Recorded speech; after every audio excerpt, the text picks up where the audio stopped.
Hello, good morning, and welcome to Global Healing Ministries, 8 Minutes with Apostle Robert Bryan. It is my pleasure to be here with you, and what I want to talk to you about this morning is watch your mouth. Watch your mouth. The Bible says in Proverbs 14:3, in the King James Version, it says, "In the mouth of the foolish is a rod of pride, but the lips of the wise shall preserve them." It says it another way in the Message Bible. It says, "Frivolous talk provokes a derisive smile. Wise speech evokes nothing but respect." Why are these two things important? Because sometimes, we get to talking and we say things and we talk like we support things that we don't really understand what we're supporting. So it's like I heard some preachers who, and I'm not condemning them, but I heard some preachers who were like celebrating Rihanna. When we celebrate Rihanna as preachers, I'm not saying she's a bad girl. I'm not saying anything else about it, but I do know that what she represents does not represent God. She actually serves the devil in everything that she does. Okay? When she's that's not to disparage her any. It's just what she does. It's that type of music. It celebrates the world.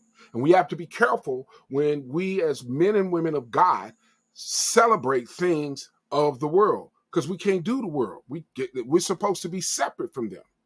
Okay? This is why the Bible teaches us, says, and do not be conformed to this world.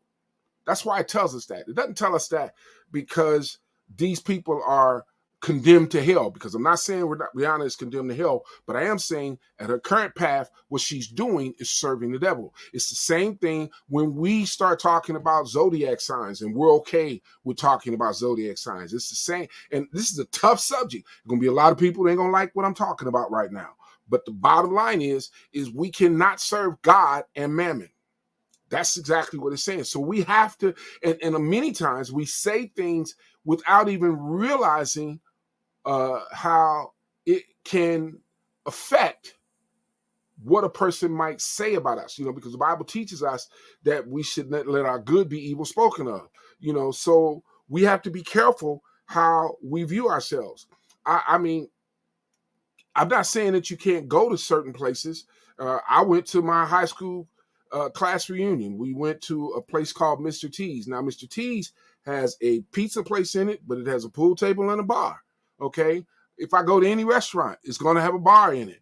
I have to conduct myself as a man of God. So I don't sit around, with the people cussing. I don't do those things, but I do converse with the people. And what happens is they see me in that environment as a man of God. They don't hear me getting along with everything that they're doing. They don't see me bebopping and none of that. So that's a part of setting a watch over yourself. But many times we speak things into existence that we don't have to speak. Have you ever had something start your day off and something go bad with it at the very beginning of the day, and still at noon you're still saying, "I'm having a bad day"? You're having a bad day because the Bible says that in Proverbs 18:21, death and life are in the power of the tongue, and they that love it shall eat the fruit thereof. If you continue to speak death into your situation, then what do you expect to happen? You got to speak life into your situation. You got to look at your situation and say, okay, there was a failure right here, but how can I turn that around for my good? Because the Bible says all things work together for the good of them that love the Lord and for them who are called according to his purpose. So if I love him, then I know that whatever thing that happened earlier has to turn out for my good. So I should not speak a negative into it. I should speak a positive into it. And so this is why when the Bible says in Psalms 141:3, set a watch, O Lord, before my mouth and keep the door of my lips.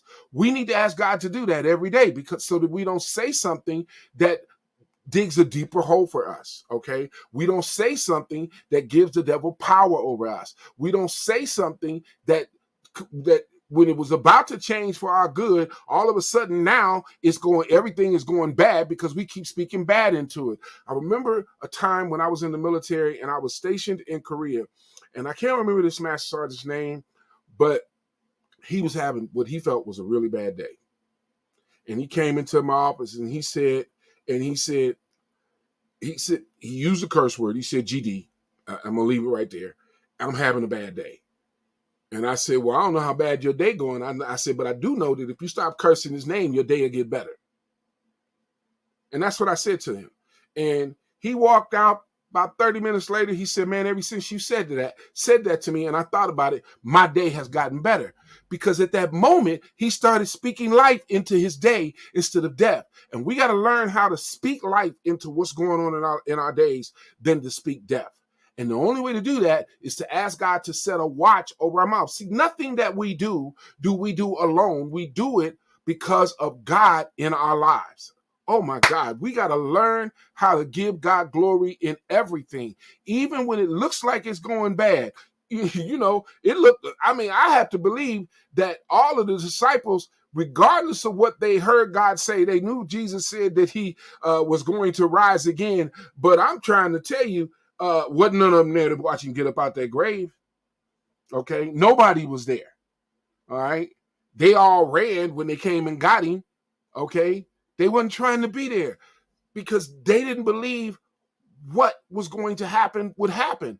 And so at that moment, it was looking like the darkest hour had come across the land because it got real dark when he gave up the ghost. But when he got up, the light shone. And that's what we need to understand about how we speak life into our days. Ask the Lord to set a watch over your mouth. Watch your mouth, what you say. Death and life are in the power of the tongue, and they that love it shall eat the fruit thereof. So if you understand that you can speak life into any situation, you'll begin to eat the fruit thereof. Look, do me a favor. Like tag and share this with 8 to 11 people, okay? 7 to 11 people, okay? I would also appreciate it if you understand that you've been watching 8 Minutes or Less with Apostle Bryan.